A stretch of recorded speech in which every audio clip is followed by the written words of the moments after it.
session after lunch challenging because everyone a little bit feeling a little bit down. So I will try to be, I don't know, more energetic to keep your attention to the presentation. But anyway, I'm really pleased to be here, and I'm really pleased to see such a wide audience today. My presentation is focusing on initial response among Polish migrant residents in Scotland. So we are moving to Scotland. And what I will discuss is I will focus on their responses in relation to different attributes to the citizenship. So I will be looking at how those migrants talk about opportunities for political participation, the legal statuses, and as well sense of belonging. And it seems that I can't count because everything is 1, 1, 1, but okay, it's quite embarrassing because I know CPC is quite a strong quantitative center, and I used to work here, so. But you know, I am a qualitative researcher. That's my explanation. But anyway, going back to our research, which actually started here in Center for Population Change, where I used to work. It was in 2004 when I started working on a project looking at Polish migration 10 years after accession, and then poof, Scottish referendum has been announced, and I spoke to Derek, like, should we actually focus on that? And he said, why not? Like, okay, fantastic. So the research that actually I'm presenting is ongoing research. So we started in 2014. We interviewed 24 Poles who were a resident and settled resident in Scotland. Then we follow up with the same participants, asking them a question about general election, and around referendum, so it was May, June, August time, I follow up the same people, asking them similar question about Brexit. So today's presentation actually focus a lot. We combine all of the field work. So what about the opportunities for political participation? And I need to say there has been a lot of investment in political meaning of EU citizenship, because EU citizens can actually vote in many political elections. So they can vote in local elections, they can vote in the city elections or subnational referendum, but they cannot vote in national elections. So in terms of our participants, they have been enfranchised to vote in Scottish independent referendum, and a few months later they have been disfranchised to vote in general election and then in Brexit. So we can see that they experience a lot of ambivalence and lack of consistency in terms of their voting rights. And we did publish about that. So I can send you the reference. But we actually talk about how Polish migrants justify their rights to vote, and to what kind of reference they made to that. In terms of being disfranchised, it has been said already, initial response was frustration. You cannot vote, so you are frustrated about that, and has been emphasized in the previous presentations already. And this is what Basia was saying. We can vote in Scotland, but we cannot vote in Great Britain, despite the fact that this is still the same country. So there is complex statuses, rights, which our participants find difficult to explain in a more reasonable way, and that actually makes them really, really frustrated. And because, as I said, this is ongoing research, we are kind of able to compare what happens if you have a right to vote and what happens if you don't have a right to vote, what kind of implication it has on your political participation. So where Polish migrants could vote in Scottish referendum, it has an implication of the civic integration, but as well sense of belonging. They feel like they wouldn't be interested in Scottish independent referendum even if they wouldn't have a right to vote. So because they have a right to vote, they start reading about Scotland, about different sort of arguments. In comparison to Brexit, they were not able to vote, so they were not interested in debate. So they, from the active participant, they become a passive participant, observer of a debate. And that form of being observer was as well the form of defense mechanism. So I will not get involved because it really makes me frustrated. So I will not really engage in the debate. As well, when they talk about the right to vote in the Scottish independent referendum, they talk about a privilege that they are able to do that. However, when they talk about Brexit, they talk about the same feelings that's already been described in Susan's and Eleanor's presentation: sadness, confusion, anger, disappointment, that suddenly something changed. They have been included. They feel as a part of the member of the bigger community. Right now, we are not a member anymore. So it is the confusion, sadness, and frustration. A lot of initial feelings that has been already emphasized in the other presentation. So it's not only EU citizens or British expats or Somali, it's as well Polish migrants feeling frustrated and confused. And the fact that they actually had the right to vote, it felt for them they present as a migrant being recognized by the Scottish government. So they talk about Scottish government in a very positive way, that they present has been recognized in Scotland, in comparison to UK government, which they express a lot of lack of trust. Why they did that? Why they did not provide EU citizens with rights to vote in a referendum. So, for example, Jolanta was saying, decision to exclude EU residents from voting was tactical. This was a political attack on us, and that was a whole point. So you see this lack of trust towards the UK government, which is problematic, because if those people will become UK British citizens, they will have a right to vote, and then how they will vote, that is the question. And as well, they felt greater vulnerability. They felt exposed, that someone took the rights from them. And right now, the debate is about EU citizens not being a good migrant. So they felt exposed in the whole debate. But I think that having a right and being included in Scottish independent referendum has a longer implication. So our participants felt that they feel that they actually belong to Scotland, and they were happy that we are living in Scotland, in comparison to England, where all the experiences of hate crime and xenophobic experience were arising. In Scotland, it was not the case. And they tend to emphasize and they appreciate the fact that Scottish government have a different approach to immigration than the UK government, and they recognize that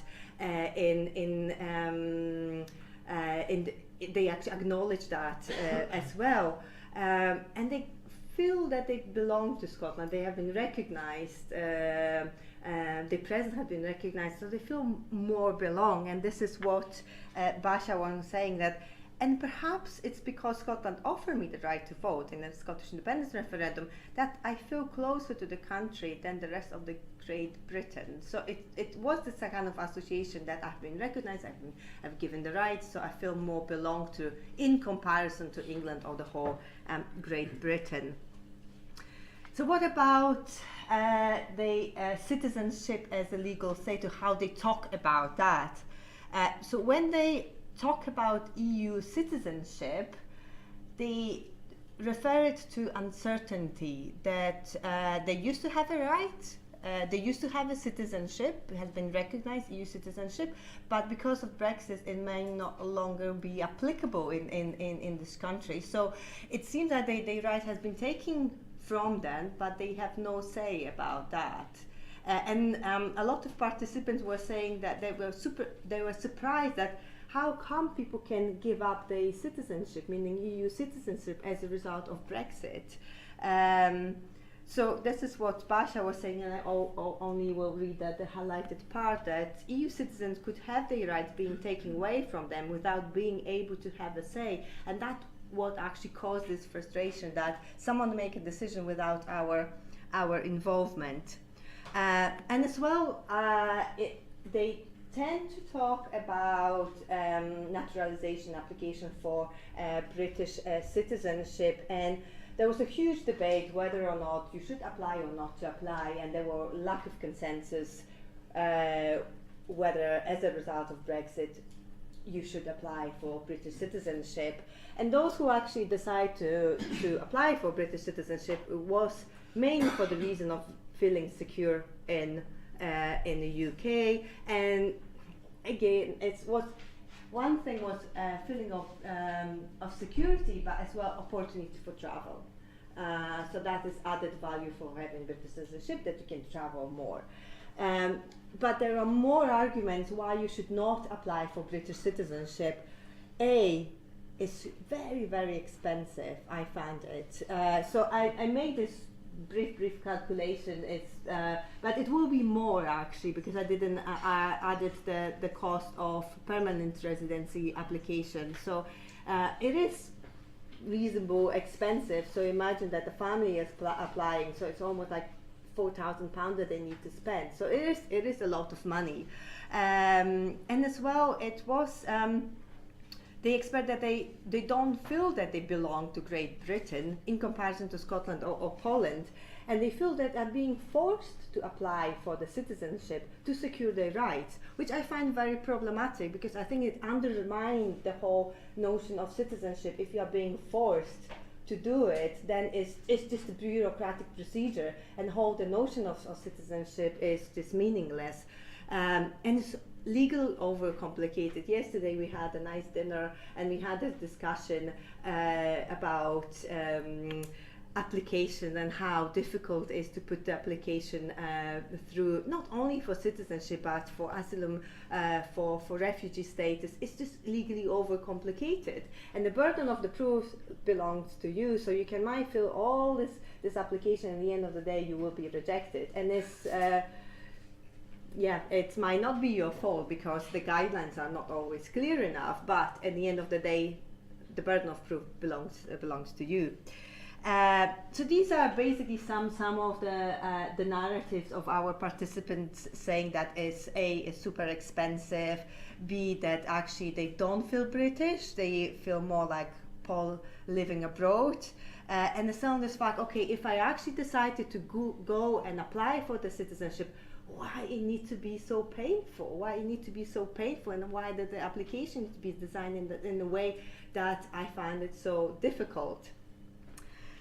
So this is how our participants consider British citizenship. It was bureaucratic procedure rather than a sense of belonging. And in terms of the sense of belonging, they felt settled in Scotland. And maybe because I need to put maybe like a footnote here, that I spoke with residents, Polish migrant residents in Scotland. So they were living in Scotland for at least 6-7 years, and they felt settled in Scotland. However, they felt that, actually I'm happy that I'm living in Scotland in comparison to England, because Scotland have a different different approach, and they felt that despite of the result of Brexit, they don't think about going anywhere, because I feel that I belong to Scotland. So the result of Brexit would not change their position, and that was around. We asked this question. I spoke with them around June and July. So right now, their position might change. But as well, their response was very pragmatic. wait and see. And I don't see it really as a passive response, wait and see, because I think that everything is just change, is so complex, it's changing all the time, so I have no impact on that.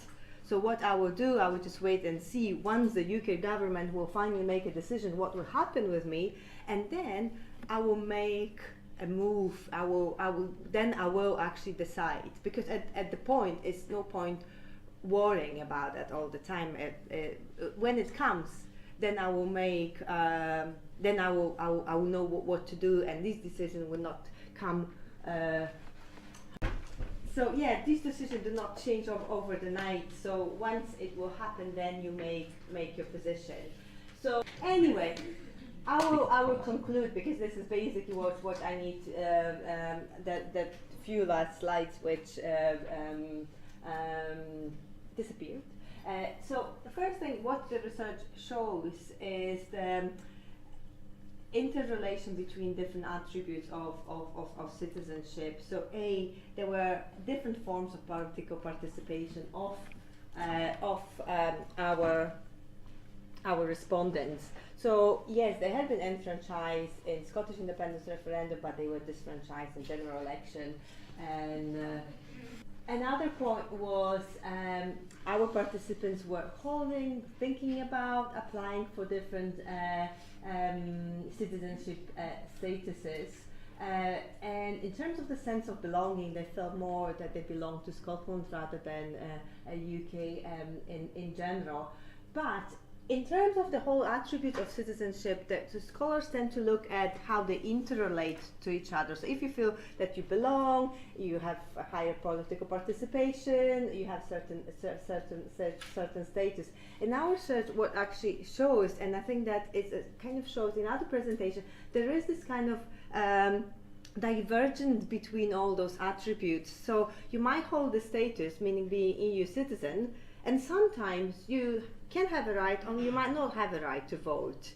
So this is what happened in two different referendums. So Polish migrants, EU migrants, were entitled to vote in Scottish independence referendum, but they were not entitled to vote in EU referendum. I tend to call it Brexit, that's why I kind of pose. The same as status, being British for our participants was just applying for naturalization. It was just bureaucratic procedure that you need to do, and it has little to do with sense of belonging, which I find very, very problematic, because it undermines the whole notion of citizenship. So there is a kind of divergence between those two attributes of citizenship. But there were a lot of correlation and interrelation between all those attributes. So when you have a right to vote, and there are opportunities for you to participate politically, it kind of have an impact on your sense of belonging. So which was really nicely shown between having a right in Scottish independent referendum, and you feel like you belong to Scotland more in comparison to Brexit, when you've been excluded from voting, and then what kind of implications it have on civic integration. So disfranchisement leads to lack of trust towards the UK government, where the Scottish government has been perceived and recognized as someone who gave the rights to migrants. So there was a clear distinction between that. And as well, because they, referring one of my participants, because they were entitled to vote, they felt like more that they belonged to Scotland. And they actually, when I asked them about applying for citizenship, they automatically think about British citizenship. So when I'm thinking, no, actually it's very expensive, and they start explaining why they do not want to apply for British citizenship. But I asked, if there will be a Scottish citizenship, would you apply? Like, yeah, actually, yeah, I feel like more applying for Scottish citizenship rather than British citizenship, with a kind of footnote that hopefully it won't be that expensive and legally overcomplicated. But you know, we don't know. We might actually know if the second independent referendum will come. So I will finish on that, and I have no further surprises. So that is all. Thank you very much.